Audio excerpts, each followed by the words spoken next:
Good morning, Flagler County. I'm Rich Carroll. You're listening to Flagler's Morning News on Friday, January 6th.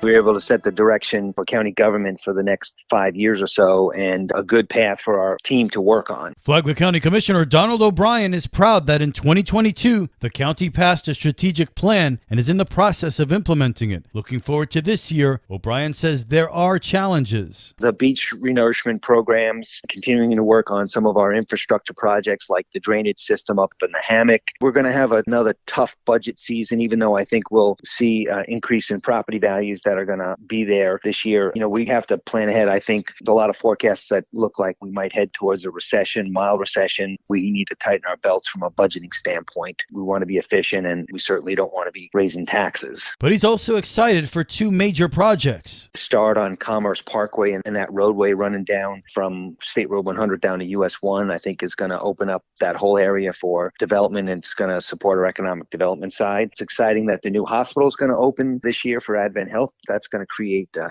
huge amount of job opportunities. I think over 400 right out of the box.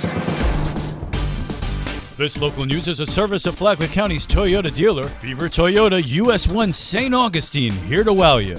A Hastings man is arrested after leading deputies on a chase through a farm. Just a few days ago, Flagler County Sheriff's deputies attempted a traffic stop on a vehicle in the area of County Road 304 and Old Hall Creek Road.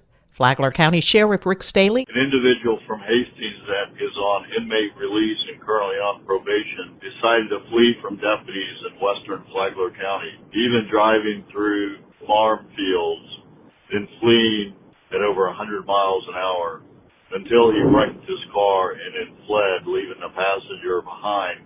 The old adage is again proven: if you run from a sheriff's deputy, you will go to jail tired, which is exactly what this individual did. The vehicle was located crashed and upside down near the intersection of County Road 304 and Old Hall Creek Road. A woman was located nearby with minor injuries. A witness advised the man had fled into the woods. Deputies set up a perimeter and requested Sergeant Tarzuski and K-9 Odin to track down the suspect in the woods. The driver, later identified as James Baggett of Hastings, was located attempting to hide himself under palmetto fronds and was taken into custody. For Flagler's Morning News, I'm Karen Johnson.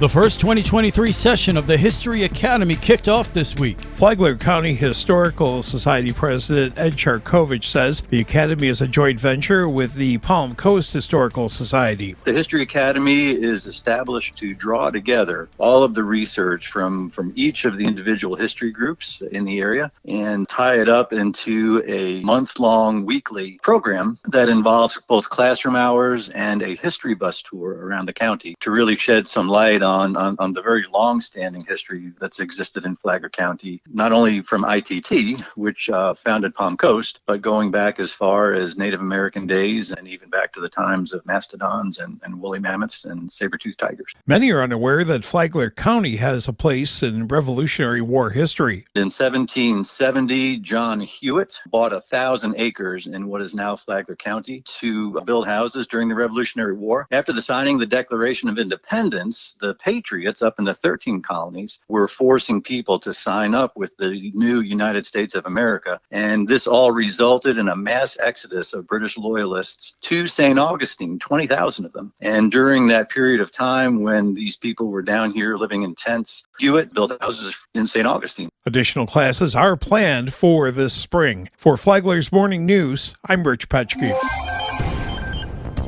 Do you know what it's like to be homeless? The gentleman you met this week does, and for that reason, Sheltering Tree board member Martin Collins says, don't judge. The majority of people we meet, I always recognize that I or you could be in their position someday, and we're very fortunate not to be. Collins said homelessness starts with the loss of a job, the loss of income, loss of a home, or physical or mental abilities, or any other number of losses. You cannot stereotype homeless people. For more info, go to FlaglerShelteringTree.com. Listen to Flagler Health Matters on WNZF Saturday mornings at 11:30 and on the Flagler Radio app. From the WNZF Newsroom, I'm Deb Albertson.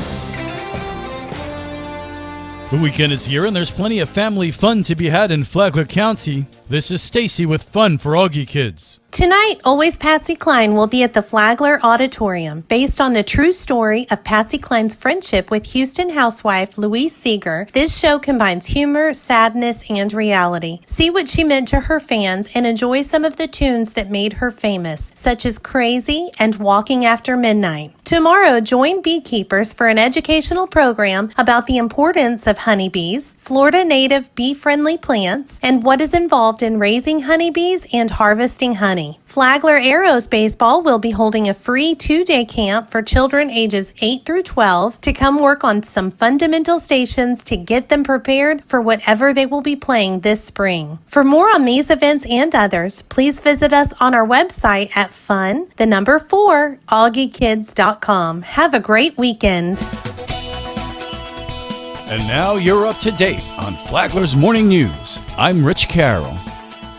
And now, Mike Lee Show with your WNZF local sports update. Winter break comes to an end in Flagler County, and the quiet couple of weeks turns into a busy sports weekend. FPC basketball played in tournaments last week, with the girls dropping 2 close ones. The boys were able to get 1 win in theirs, besting Port St. Lucie 50-48. One game earlier this week for Matanzas boys hoops, a close loss in Jacksonville to Westside Monday, 64-57. The Pirates move on to a crosstown showdown at home tonight against FPC. Does the approach change for Pirates coach Henry Robinson? It's a big game for the kids, but for me as the head coach and my vision of what I'm trying to prepare them for is just business as usual. Tip-off at 7:30. Matanzas Wrestling had their district duels this week. Who has stood out to Coach TJ Gillen? Dylan Parkinson's been wrestling 152, and he's been looking good at a lot of these tournaments we've gone to. And then TJ McLean we have at 106. He's another guy who's just been looking great at these tournaments, putting a lot of points on the board. This weekend, Matanzas boys wrestling is at the Marine Corps Challenge. The girls are at the Lady Wildcats Scramble. In soccer, FPC boys at Bishop Kenny tonight. Their district tournament starts tomorrow at 11 versus Spruce Creek. The FPC girls begin theirs against New Smyrna at 9 a.m. FPC girls basketball in Orlando for the weekend. Liberty tonight, Windermere Prep tomorrow. The Matanzas boys host Freedom High at 2 o'clock tomorrow. A huge game on WNZF Saturday. The Jacksonville Jaguars play Tennessee for the division crown and a playoff berth. Coach Doug Peterson on how the Jags will pull it off. Somewhere we're going to get a stop on defense or a takeaway. Somewhere we're going to score a touchdown or a field goal on offense. Special teams are going to step up, and that's why you play 60 minutes. That game can be heard here tomorrow at 8:15. We have local sports updates Mondays and Fridays. From the WNZF News Desk, I'm Mike Licio.